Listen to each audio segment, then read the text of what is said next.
mga kakintab, kumusta na kayo? Ayan, i-update ko kayo sa aming ginawang bahay ng manok. Ito na siya, nasa likod ko at ginawa na rin namin siya ng window. So itong building na to ay nabili lang namin ng 50 bucks sa moving sale at nirenovate namin para gawing bahay ng manok. So ayan, hindi naman yung talagang perfect na pagkagawa kasi bahay lang ng manok to, pero ginilagyan ito namin ng window para sila ay makakuha ng sunshine at medyo hindi madilim sa loob pag winter, kasi pag winter hindi gaanong nakakalabas ang manok. So ayan, ito lang.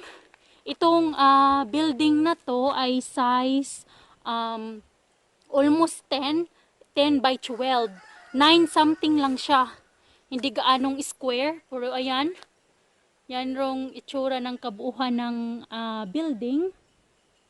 Nilagyan din namin ng plastic sa ibabaw para hindi siya mabasa. So ayan lang, ilibot ko lang kayo kung ano na ang nangyari sa aking building. So ito yung itsura ng building. Yan siya.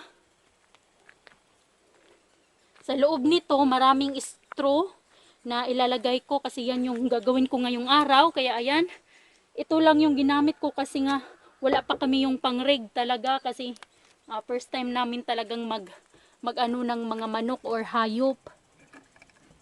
So, sa loob ay tapos na. Hindi pala completely tapos, pero mainit na siya. Kung napapansin nyo dito, ayan, yan yung mga ginawa ko sa ibabaw.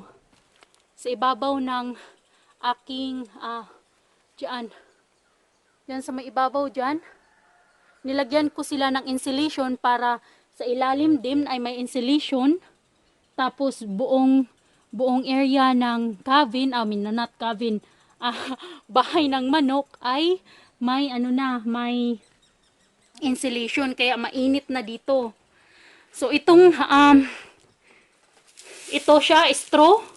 Itong straw ay makikita mo lang sa field yung nag-harvest yung mga farmers, tapos may straw na natira, ito yun. Ito yung ilalagay ko sa floor. Dalawang floor, ayan na yung itsura. So yan ang gagawin ko ngayon. Ilagay ko ito doon sa kabila at saka dito. So kaya tatapak na. Maulan kasi kagabi. Kaya naisipan namin na ilagay na lang ang straw dito para hindi siya mabasa. So ayan. Ayan yung bahay ng aming manok. Ito yung isang room na malaki. Ito yung ilalagay ko dito yung mga chicks na hindi na gaanong chick. Growing up na rin siya nga chicken pero hindi pa sila gaanong malalaki. Ilagay ko dito yung 21 na manok. Tapos dito naman sa kabila, yung maliit na room na yan ay yung 6 na growing up na nangitlog na kasi ibubutcher namin yung dalawang rooster kaya 4 na lang ang matira. So ayan lang. Andito, ito yung gagamitin ko pork kasi wala pa kami talaga yung pang pang rig. Yung pang, anong tawag yan? Hindi ko alam yun kung anong pangalan. Pero bibili kami nun. So, tingnan ko lang kung hindi ba kami ma-stock dito. Kasi binuhos to namin nung asawa ko kagabi, yung straw, para hindi siya mabasa kasi kagabi umulan. So, ang gagawin ko lang ay ipapasok ko to doon. So, ayan. More space here.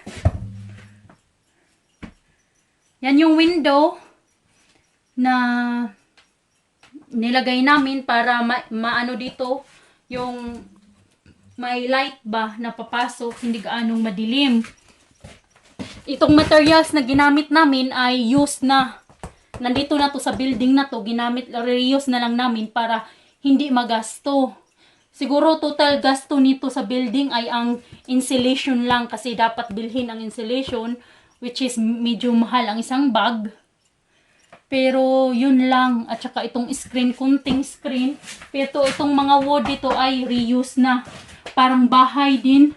Kung tinitingnan nyo, ang daming mga tao sa mundo na walang matutulugan na dry. Pero ito, bahay lang ng manok. So, ayan. Tapos dito sa ibabaw ay yung insulation na nilagay ko. Pinakita ko kanina. At isa-shovel ko na to papunta dito. Yung mga ano na yan. Kuy!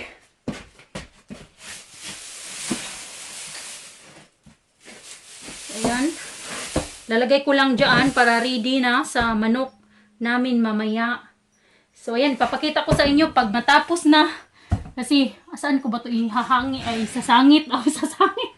Isasabit para makita nyo. Pero, yan, lahat na yan, ilalagay ko dito at saka dito sa kabilang room. Ayan.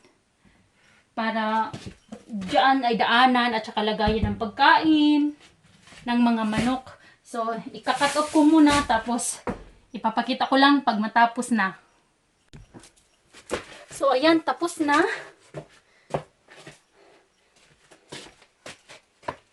Yan, malinis na dito. Wala nang straw. At nalagay ko na sa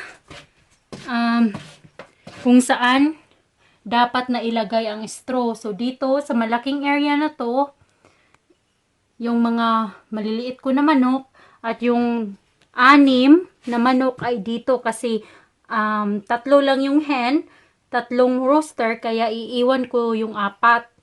Ibubutcher ko yung 2 rooster ay kakatayin ko soon.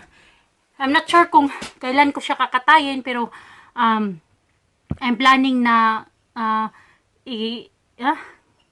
kanang kakatayin ko yung 2. Ayan, yung 2 rooster para 3 hen na lang ang maiiwan at saka 1 rooster dito sa maliit na room. At saka yung ayan, yung yung mga manok ko na maliliit, dyan ko ilalagay.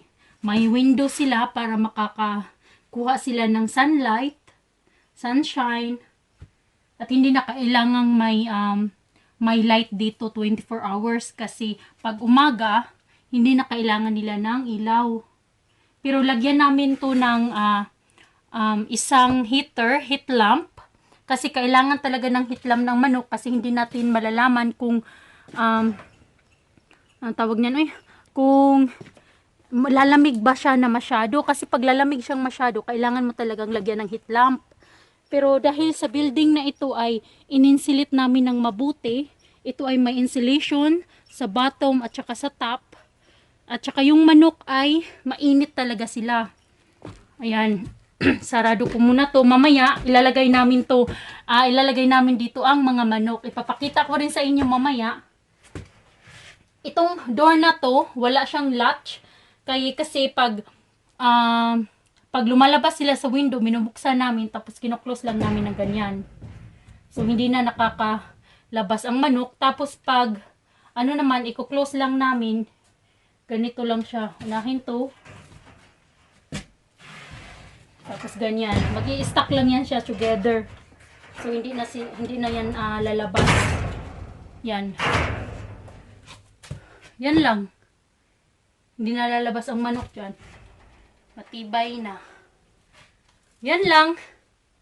Yan lang yung bahay ng aming manok. Excited na ako kasi meron na talaga akong bahay ng manok. Natupad na yung gustong gusto ko. Na gusto ko kasi yung comfortable yung manok ba na matulog. At hindi sila nalalamigan. So ito na yung itsura ng building sa kabuuhan. Building siya na ito ay old wood granary. At ginawa naming nirodumbit namin at ginawa naming bahay ng manok. So ngayon ay bahay na siya ng manok. Naka-insulation na. Hindi naman kailangan talaga na maging perfect ang bahay kasi bahay lang naman to ng manok. At least meron silang comfortable na place na matutulugan, hindi malamig, hindi basa. So yan lang. At itong area na to, ito yung lagayan ko ng mga pagkain ng manok, tubig, daghan ko sila ng tubig everyday. Ayan lang. Ang buhay-buhay ko dito sa farm. I-close na natin. Mamayang hapon, ko sila, ilalagay dito. So, ayan na. Until next time, maraming salamat sa pag-watch sa aking video. And until next time, bye!